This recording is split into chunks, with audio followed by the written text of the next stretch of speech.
양영태 TV의 양영태입니다. 오늘은 2022년 8월 20일입니다.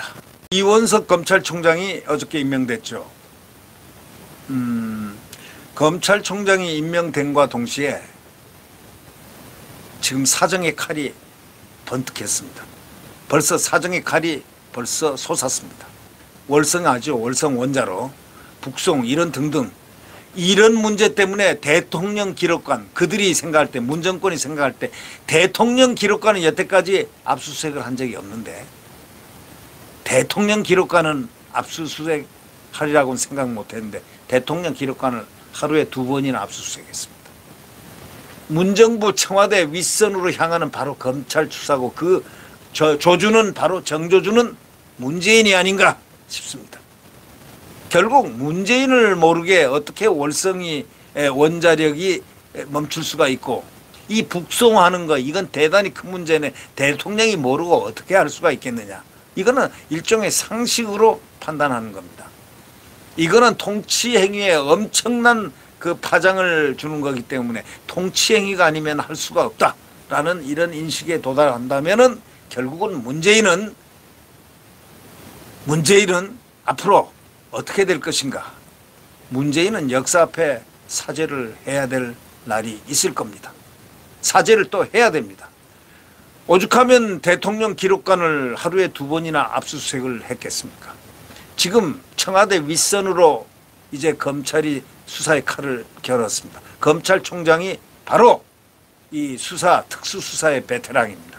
그렇기 때문에 이 검찰총장 지휘 아래 수사가 지금 되고 있고 이 수사가 드디어 대통령 기록관을 하루에 2번이나 압수수색하는 전대미문의 수사의 역량이 그쪽으로 쏠려 있습니다.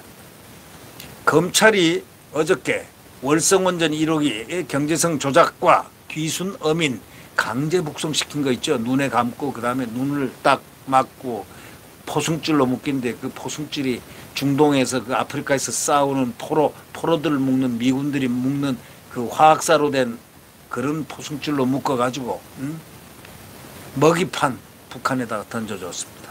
혹시나 문재인이 부산에서 주도하는 그 시계 셀리모니에 초청을 해놨으니까 오지 않나 싶어가지고 그러고 오라고 또 초청을 했죠. 그러나 김정은이 올 리가 있습니까? 이벤트성을 많이 해봤지만은 그들은 소위 이벤트 공화국이었죠. 탁현민 이벤트 공화국. 근데 그 이벤트 공화국도 무의로 끝났습니다. 그들은 생각해서 혹시 부활할 수 있다고 생각할지 모르지만 과거에 찬란했던 대통령도 부활해 본 적이 없습니다.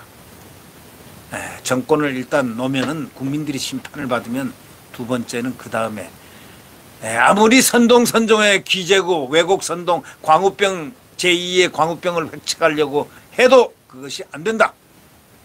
거기다 촛불 민노총의 촛불이니 뭐니 한번 다 해봐라. 절대 안 될 것이다.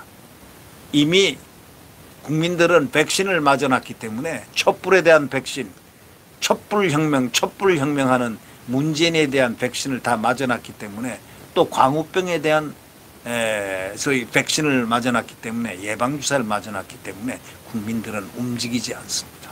국민들은 오히려 그렇게 하면은 엎어버립니다. 누구를? 그 왜곡 선동하는 무리들을 엎어버립니다. 그걸 잘 알아야 될 겁니다. 이 검찰이 지금 문재인 정부 청와대가 연루됐다는 의혹을 딱 갖고 정부 청와대 윗선을 향해서 검찰 수사가 본격화됐다는 분석을 지금 내립니다. 원전 사건을 수사 중인 대전지검 형사사부의 그 김태원 부장검사는 뭐라고 그랬냐면 월성원전 불법 가동 중단 청와대 개입 고발 사건과 관련해서 대통령 기록관을 압수수색했다 밝혔습니다. 국민의힘과 시민단체 등에서 이 사건과 관련해서 문재인 전 대통령과 문재인, 임종석, 김수현 전 사회수석, 문미옥 전 과학기술보좌관, 박원주 전 경제수석 등 월성원전 조기 폐쇄에 직간접적으로 관여했다는 의혹이 있는 사람들을 전부 혐의로 직권남용 혐의로 고발을 했습니다. 그렇기 때문에 이 고발에 의해서 검찰은 2018년 초 청와대 원전 조기 폐쇄를 결정하는 과정에 참여했던 이런 자들, 관계자들이 작성한 보고서라든가 청와대가 산업통상자원부하고 주고받은 그런 문서 같은 거를 확보를 해가지고 또 있는가 해가지고 지금 대통령 기록관은 문재인이가 생각할 때 거기가 안전한 아마 피신처로 생각했을 가능성도 있습니다. 그러나 거기는 정당한 법 집행의 장소가 예외 장소는 대한민국이 없습니다. 아니 청와대도 압수수색 하는데 왜 압수수색을 못합니까? 법과 원칙에 따라서 하는 것인데 또 기순 어민 강제 북송시킨 사건이 있지 않습니까? 이거는 서울중앙지검 중앙수사부장 이준범 공공수사 3부장이죠. 이 사람이 이준범 부장이 수사팀을 이끌고 대통령 기록관에 바로 그냥 그 자료 확보에 나섰습니다. 결국 검찰은 2019년 11월 문재인 정부 청와대가 탈북어민 2명 기순 의사가 있었는데도 합동조사를 법적 근거 없이 조기 종료시켜가지고 강제로 북한에다가 먹잇감으로 이렇게 돌려보내는 그런 의혹을 지금 수사 중에 있습니다. 이것과 관련해서 국정원과 시민단체 등이 정의용 전 청와대 일단 여기는 서훈, 김연철 통일부 장관 이런 사람들을 직권남용 혐의로 지금 고발한 상태입니다. 검찰은 당시 청와대가 강제 북송 방침을 결정한 회의 관련 자료 뭐 이런 거 등등 또 국가정보원에서 보고했던 그런 자료라든가 이런 걸 통합을 해가지고 모두 선별을 확인하고 있는 것으로 알려졌고 이미 일정 부분 다 확인된 것으로 지금 다 전해지고 있습니다. 이제 민주당은 이거에 대해서 뭐 정치보복 의원이 뭐 어쩌니 하고 그들이 상투적으로 말하는 것을 하고 아우성을 치고 있지만 이제 바로 레퀴엠의 그림자는 그들의 앞에 지옥의 사자, 저승사자들이 이제 척척 그 앞으로 다가가고 있다는 그 느낌을 우상호는 아마 느낌의 공포에 떨고 있을 겁니다. 그러면서 한동훈이 얼굴이 오버랩 될 겁니다. 한동훈. 얼마나 한동훈을 무서워하고 부들부들 떠는지 우상호는 한동훈 말만 나오면 그냥 까무러칩니다. 네. 이 한동훈 법무부 장관이 이 정권에서 이 윤석열 정권에서 정말 이 빛을 발하고 있습니다. 광의를 발하고 있다는 것. 법과 원칙과 정의와 상식과 또 그가 가는 길은 항상 떳떳하게 간다. 당당하게 간다. 이런 자세로 항상 임해왔기 때문에 그것이 얼마나 무서웠겠습니까? 떼거리고 때가 뭐 있고 무슨 뭐 외국 선동이고 뭐 숫자가 많고가 아닙니다. 너희들 부르고 싶으면 나를 아무 때나 불러. 국회에 불러. 나 가서 얘기할 테니까 라고 공개적으로 얘기하고 있습니다. 너희들이 나한테 질문사항 있으면 불러라.